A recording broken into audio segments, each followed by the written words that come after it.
निंबुड़ा निंबुड़ा निंबुड़ा आज्ञा यहीटा बर्तमान भारी भाइराल ए सिनेमा रिलीज हैला बेले ये जेतिकी भाइराल है नथिला एबे घरे घरे परिचित छोट पिलाटू बुढ़ा जाए समस्ते बर्तमान निंबुड़ा निंबुड़ा निंबुड़ा निंबुड़ा करी गाउछंदी हेले आज्ञा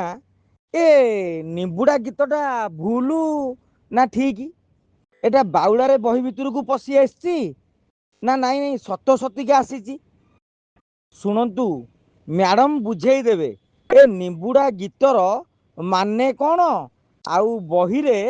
ए गीत कहीं स्थान पाई निंबुड़ा निंबुड़ा गीतटा कौन खराब गीतटा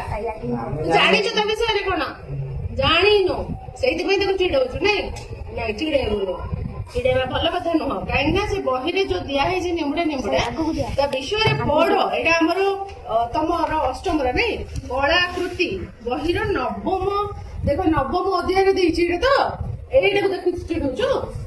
अच्छा अच्छा एटा मो संगीतर जगत टॉपिक रो नाम होछ मो संगीतर जगत आपको टे भल भाबरे पढ़िले तो बुझिबु तो पढ़िनु किछ बुझिनु सब सुनि देलो चारेडो कन्या निबुडा निबुडा ताको चिड़े देलो निबुडा निबुडा नो ए सब भल कथा नुह एक्चुअली तमे माने भी जानि थाओ ये निबुडा निबुडा के काहा को चिड़ेबनी से निबुडा निबुडा गीत जो देछि सेठी एटा एक्चुअली कोन त भाबछो एटा फिल्म सॉन्ग नहीं ना एटा फिल्म सॉन्ग नुह प्रथमे होची एटा कोन ना गोटे राजस्थान रो लोकप्रिय लोक संगीत हैला लोक संगीत गोटे एटा राजस्थान रो लोक संगीत हैला जेदी हमर संबलपुर गीत गोटे अछि कोन रंगवती रंगवती सुनिछ कोन रंगवती रंगवती कनकलता कनकलता हसबते कहानी कथा अच्छा तारो कोन जो डीजे वर्जन हेछि के डीजे बजै बजै त से कोन धूम धूम धूम धूम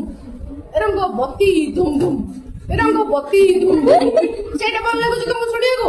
से डीजे वाला सुनिएको भल लागुची गेमर मैम ना एटा रंगवती रंगवती रंगवती रंगवती कनकलता हसिपदे कहानी कथा नहीं एटा लाजे एटा केते लागुची और रंगवती धूम से कोन लागुची सुनिएको भल लागुची अच्छा सेमती ए जो निंबुड़ा निंबुड़ा होची हमर राजस्थान रो गोटे कोन जेंती हमर एटा रंगवती गीत एटा से ताकर लोक गीत तो आगुरु थिला तमे भाबना जे ये फिल्म रो नेक राजस्थान बाला पुरे दिछनी फिल्म वाला राजस्थान रो से लोक गीत को आनी के फिल्म ताको करिछन हैला तो आको गोटे कोन जो ऐश्वर्या राय ना कोन ताको नाचिथिला तो आमे भाबु जे एटा फिल्म गीत को हम बही रे पुरे दिछन ना फिल्म गीत को हम बही रे पुरा हेलु बुझि परछ एटा होची राजस्थान रो गोटे लोक गीत जेहेतु एटा तमरा गोटे नुवा करी बही रे आसीची कोन ना कृति बही आगरो थिला नहीं नथिला एटा नुवा बही आसीची एटा होची एक्चुअली हमर कृति बा पिलांगर मन को गोटे खुशी दवा पाएगा आनंद दवा पाएगा केमती सुर ताल लय ए सब शिखिबा तो सेथिरे गोटे देछि सेटा राजस्थान रो गोटे गीतटा देछि अच्छा तो कौन हेछि ना ए जो होछि कोन राजस्थान रो लोक गीत ताकू कोन करा जायछि ना ताकर स्वर थिला पुरातन जो राजस्थान लोक माने ताकर स्वर रे बोलुथिले ताकू एठी चलचित्र जे तबले दिया गला सेते कोन नुआ नुआ जेंती रंगवती रे कहउथिले कोन डीजे बाजु धूम सेमती ये ताकू विभिन्न प्रकार नूतन वाद्य यंत्र देकी ताल सुर देकी ताकू चेंज करके ताको स्टाइल रे पके देले निबुडा निबुडा निबुडा हैला किंतु एटा होछि हमर गोटिया कोन ना लोक गीत राजस्थान रो लोक गीत अच्छा तो आर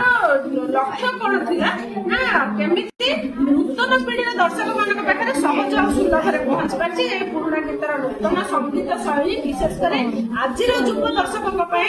उपभोग्य होई पारिछि जे आगुरो जो गीत कि आमे जानि नथिले राजस्थान थिला बोली कि मु भी तो जानि नथिली किंतु जेतबेले फिल्म रे बाजिले आमे जानिलु जे एटा गोटे गीत आ जेतबेले बही आसिला ताकू तर्जमा करा गेला सेतबेले आमे जानिलु जे एटा होछि राजस्थान रो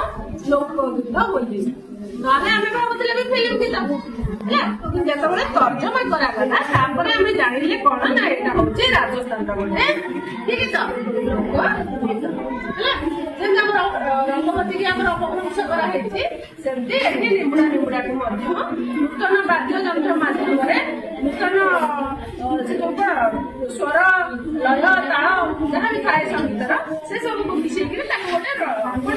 ଯାଇଛି ନୂତନ ଗୀତ ହେଲା। ତେଣୁ ଏ ଯୋଉ ନିମ୍ବୁଡା ଏଠି ରାଜସ୍ଥାନର ଯୋଉ ଗୀତଟା ଦେଇଛି ମୁଁ ଭାବୁଛି ବୋଧହୁଏ କିଛି ଭୁଲ ନାହିଁ ହେଲା ମୋ ମତରେ ମୁଁ ଭାବୁଛି। ଆଚ୍ଛା ଆମର ଯୋଉ ସୁରଭି ପ୍ରୋଗ୍ରାମ ହଉଛି ନାଇଁ ତ ଆମର ଥିଲା କିଏ ବାଜିନାଥ ଏଠିକି ଆସି ଆମର ଜଣେ ଯୋଉ ଆଦିବାସୀ ସମ୍ପ୍ରଦାୟର ପିଲାମାନେ ବହୁତ ଅଛନ୍ତି ତ ଆମେ ଯୋଉ ତମର କଣ ସେ ଗୀତଟା ଥିଲା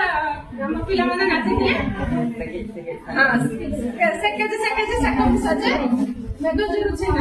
ତ ସେ ଗୀତରେ ମୁଁ ମୋର ପିଲାମାନଙ୍କୁ ଯାଇକି ନଚେଇଥିଲି ସେମାନେ ସବୁ ପ୍ରାଇଜ ପାଇଥିଲେ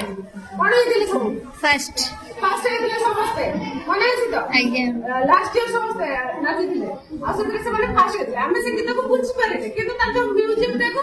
ଆମେ କଣ କରୁଛେ ବଢିଆ ଗୀତ ମେଘ ଜରୁଛି ତ ଏଇଭଳି ସେ ଗୀତ ଗୁଡାକ ତାଙ୍କର ଅଛି ତ ଆମେ ଯେତେବେଳେ ତାକୁ କୌଣସି ଫିଲ୍ମରେ କିମ୍ବା ନିଜରେ ଯେତେବେଳେ ବଞ୍ଚୁଛି ଆମର ଗୋଟେ ମାନେ ଆମକୁ ସ୍ମୃତି ମଧୁର ହଉଛି ଆମେ କହୁଛେ କଣ ନା ଏଇ ଗୀତ ଗୁଡାକ ଭାଇରାଲ ହେଇଯାଉଛି ତାପରେ କି ଆମେ ଜାଣୁଛେ ଏଇଟା ଫିଲ୍ମ ଗୀତ କିମ୍ବା ଆଉ ଏତେ କେହି ତା ବିଷୟରେ ତର୍କ କରୁନା କିନ୍ତୁ ଯେହେତୁ ଏ ନିମ୍ବୁଡା ଗୀତଟି ଆମର ବର୍ତ୍ତମାନ ବହିରେ ଆସିଲା ତ ଆମେ ଟିକେ ତା ବିଷୟରେ ତର୍ଜମା କଲେ ଆଉ ଶେଷରେ ଆମେ ଭାବୁଛେ କଣ ଏଇଟା ଫିଲ୍ମ ଗୀତ ଆଉ ତାକୁ ନିମ୍ବୁଡା ଚିହ୍ନେଇବୁନି ଏଇଟା ଫିଲ୍ମ ଗୀତ ନୁହେଁ ବୁଝିପାରିଲୁ ଏଇଟା ରାଜସ୍ଥାନର ଲୋକ